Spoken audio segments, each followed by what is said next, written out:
it, come in, come in. Now, welcome to the house of the future. Now, this might be described as something of a technology showcase. 170 companies have developed what might be seen as the networked home. The idea is to save labour, save energy, and also save the environment. Now, the man behind it, the man with the vision, was in fact architect Frank Bellion. Hello, nice to meet you. Here in the house of the future we try to show how you're going to live in the future. And we do this by using three items: telecommunication, domestics and informatics. And we try to show how we can use those things to make life easier and more safe.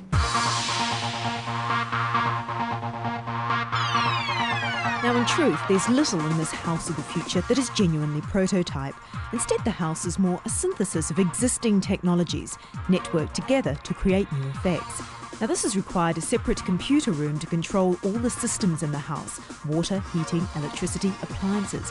But this in-house intranet has given manufacturers a chance to work together to create a home personally programmed for creature comforts.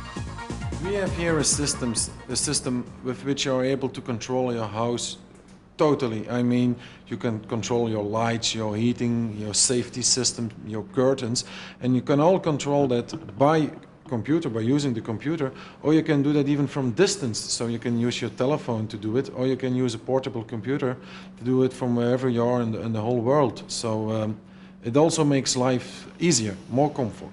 Well, yes and no. You can control all the lights in the house through a series of computer commands, but in truth the light switch and dimmer control seems far easier.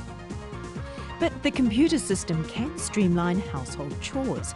You can go remote grocery shopping, selecting and ordering your produce from the supermarket, and your computer will even keep an automatic inventory of all the food in your fridge.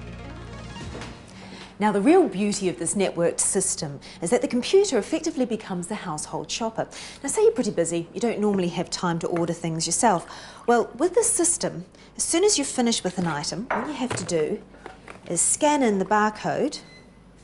The computer will automatically record that you've finished another bottle of water or your last bottle of milk and reorder more for you. So in other words, if you're busy, you should never still have to run out of the basics. Well, in theory at least. Bliss. Now, some of this may seem little more than a fancy application of standard technology. However, there have been some prototype systems developed here which are now in commercial production.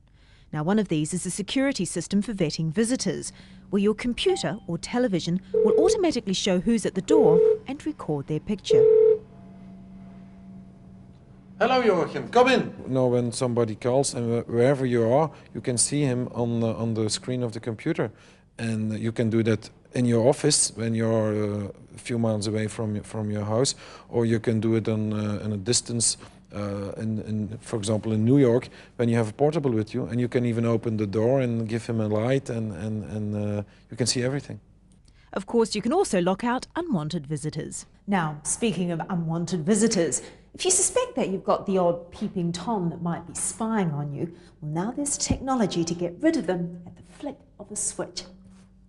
Between the two glass plates, you have a system on which crystals are floating. And when you put the electricity on it, then all the crystals are going to move in the same direction, and you can see through it. When you take off the electricity, they all float over the whole, between the two plates of glass, and then you can't see anymore through it. Hey, but if you think that downstairs is a mecca for techno nerds and gadget lovers, you should come and see the bathroom and bedroom. Come on. Now, I realise that there are some things that should be kept private in life, but you really do need to take a look at this. This is what is described as the paperless toilet. Hardly cutting-edge technology, but certainly innovative. Now, basically, the system is triggered when it feels the weight of somebody on the toilet seat. You can then push a little button at the side, which releases a powerful jet of water, followed by what is effectively a hot hairdryer. Now, by the way, if you are wondering about the plastic cover, yes, you do remove it before use. This is just a safety device, just in case somebody accidentally triggers the system and doesn't want to get a splash of water in the face. And then, of course, there's the bathroom with the shower, come steam room, come sauna, complete with a built-in radio, the computer-controlled wash basin, although taps would do the job just as well. A bath that can be filled by telephone, even the programmable bidet.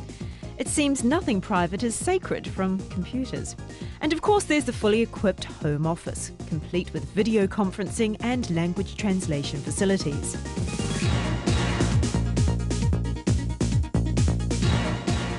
Now, if at the end of another hard day at the home office, all you want to do is just relax and unwind, climb into bed, watch a bit of television and be self-indulgent, well, the nice thing is that because all the appliances are networked together, you can program your home to provide exactly the comfort that you want.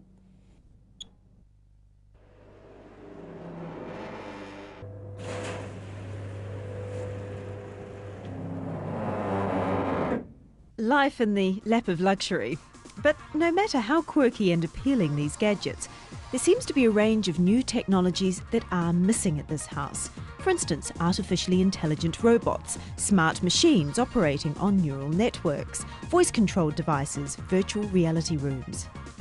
And the multi-million-dollar price tag is a high one, although there are money-saving systems here, such as solar panels for energy and a closed-loop water recycling system.